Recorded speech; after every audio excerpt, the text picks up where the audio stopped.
This is Wayne White, a watercolor artist, and I'm back again.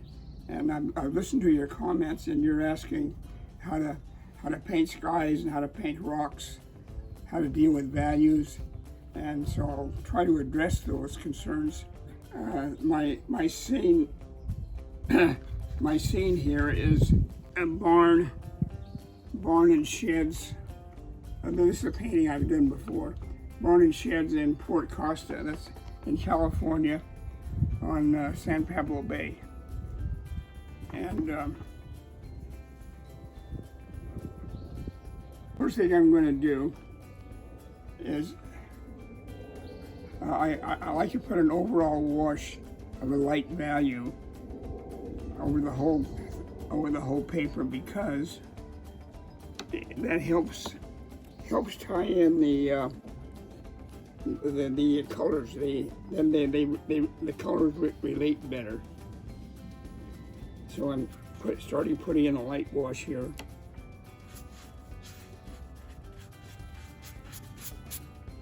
Right up into the sky, because and around the horizon it's warmer than it is higher up in the sky. So I'm gonna wipe some of that color out up above. Now I'm gonna come down. I'll paint around the barn.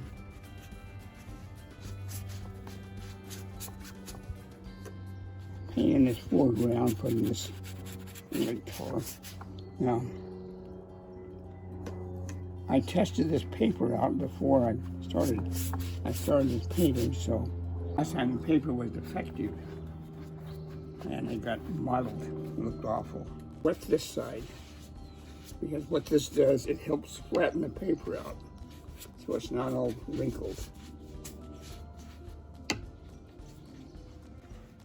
You have to work fast. I like to work fast anyway. It's the first wash on. Now, wash my brush out, and I'm going to get into the blue. Let's see, I think this is ultramarine blue. Usually I use cobalt blue for the sky, but I couldn't get my hands on my cobalt too with ultramarine, which is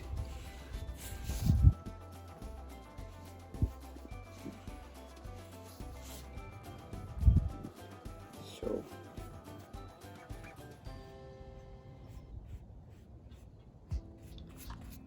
I'm going to take a Kleenex. Take a clean Kleenex, of course, and I'm going to put in clouds out of a Kleenex like this. And then we're going to start, let's see, I think I'll start over here.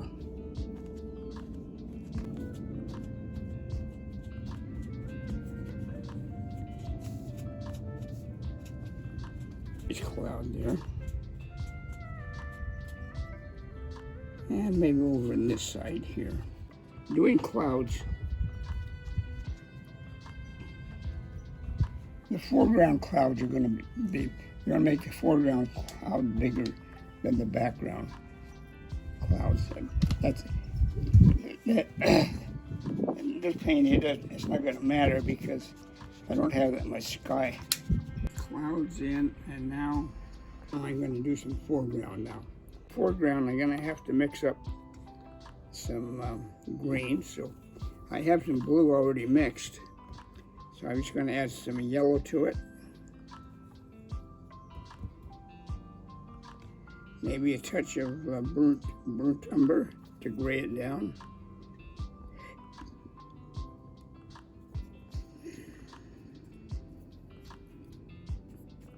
Back there, I want it in the back, and that's going to be kind of purplish.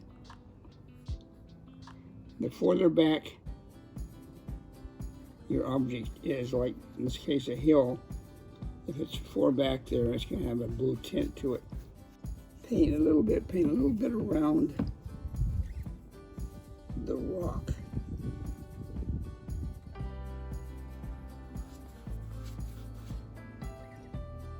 And we get closer in the foreground, the warmer the color gets. We get more to a warmer green color. The idea is to give depth to your painting. Cool paintings in the back, warm colors in the front.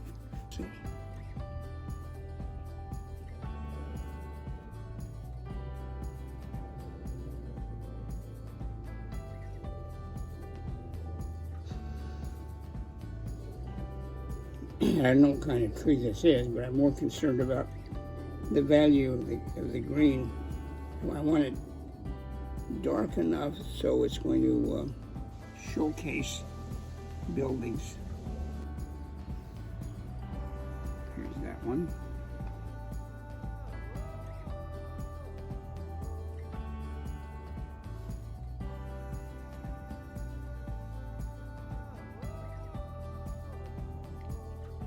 I'm making this tree a little bigger than I intended because I have that problem with the paper.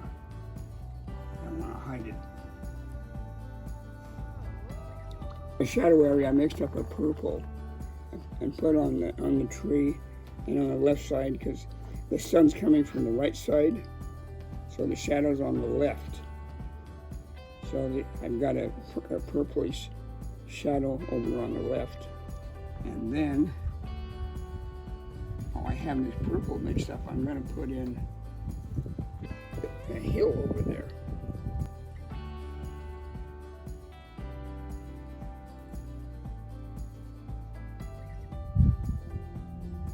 Okay, there's a hill in the back.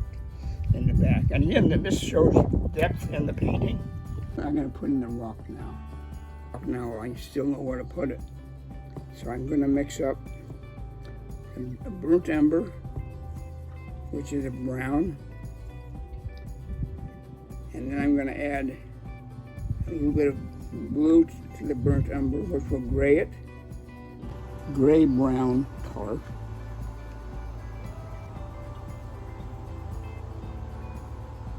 Look in there, and since the sun is coming over on the right side, so we got to lighten this.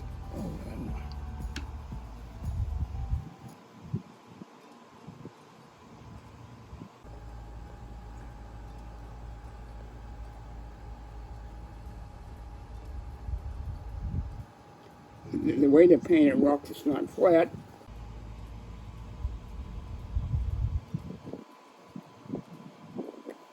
Same brown color.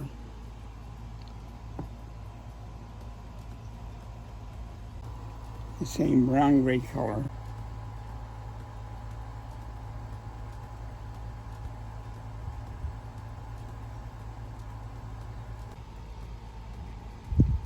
And the space between the posts gets shorter and shorter as you go back.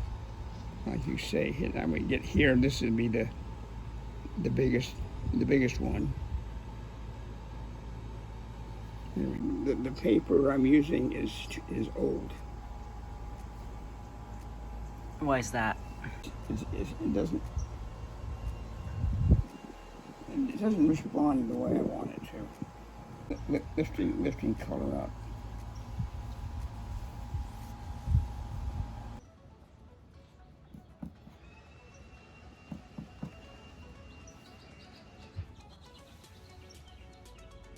With this foreground.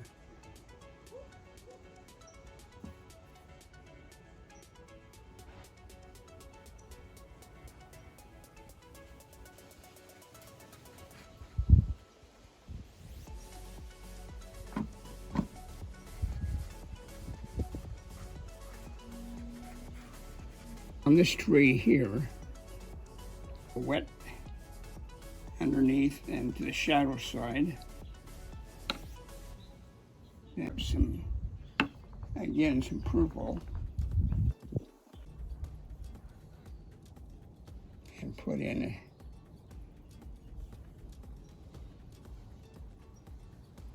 the shadow.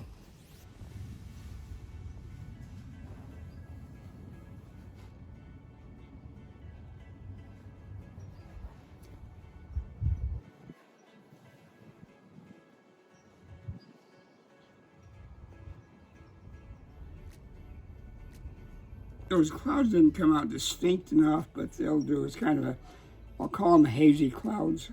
I had a really hard time lifting color off the paper. Ordinarily, I could lift those clouds out and they'd be almost white. Do it this time because I blame it on the paper. Gotta blame it on somebody. Okay. Back to the shadow.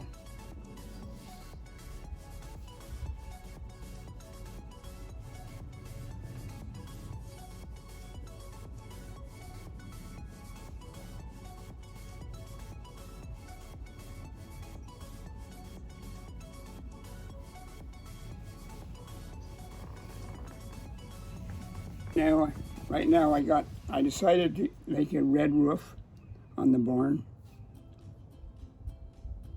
which is common, and also the red will tie in with the red I've used in the purple.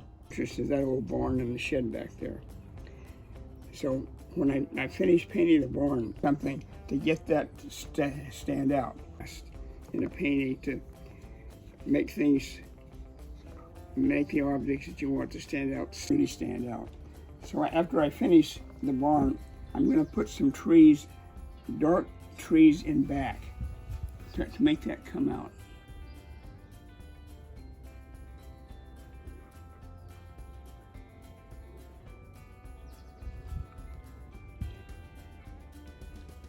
And this little shed back there has the same roof.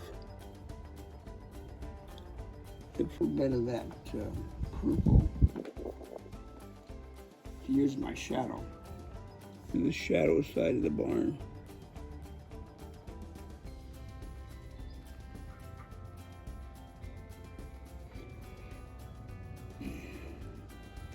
And this, since this is sitting back, I'm going to put that in shadow.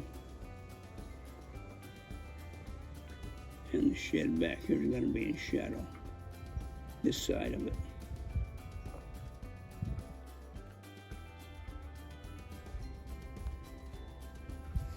There we go. There's some green foliage. Trees are large shrubs, whatever, in back of the buildings, so they stand out and don't blend into the background. And I'm going to do the final details, putting in the doors and windows.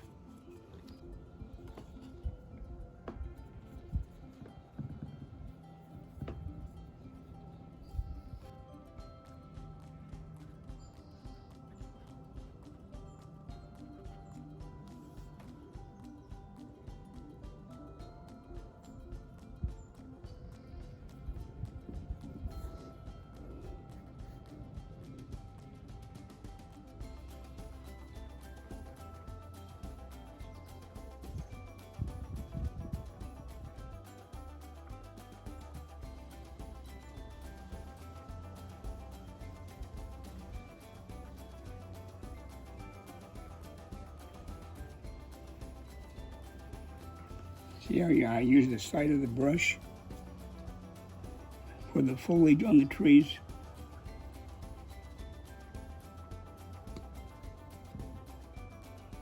The final, I'm going to mix up gray, which would be some blue and burnt umber.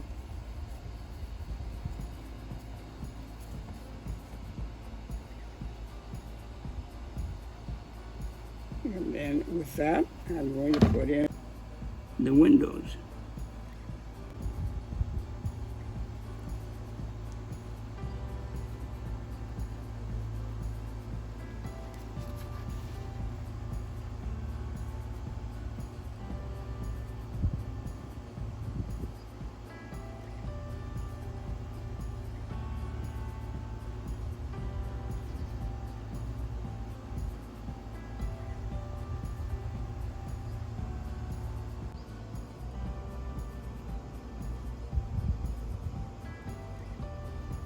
Needed is around the base of the buildings. We need some shrubs. Green.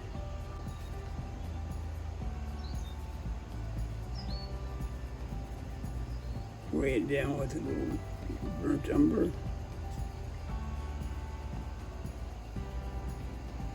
In the back of this house. or bone I should say. And then we'll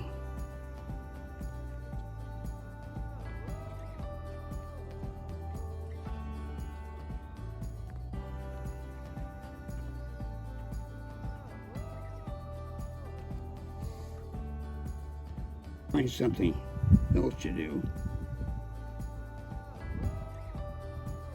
I'm just going to add a little more shadow to the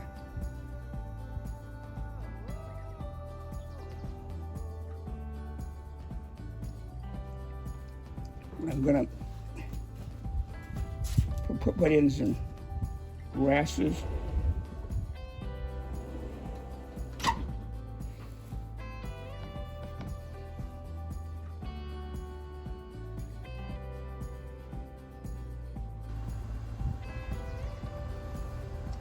So I think it's about 98% finished.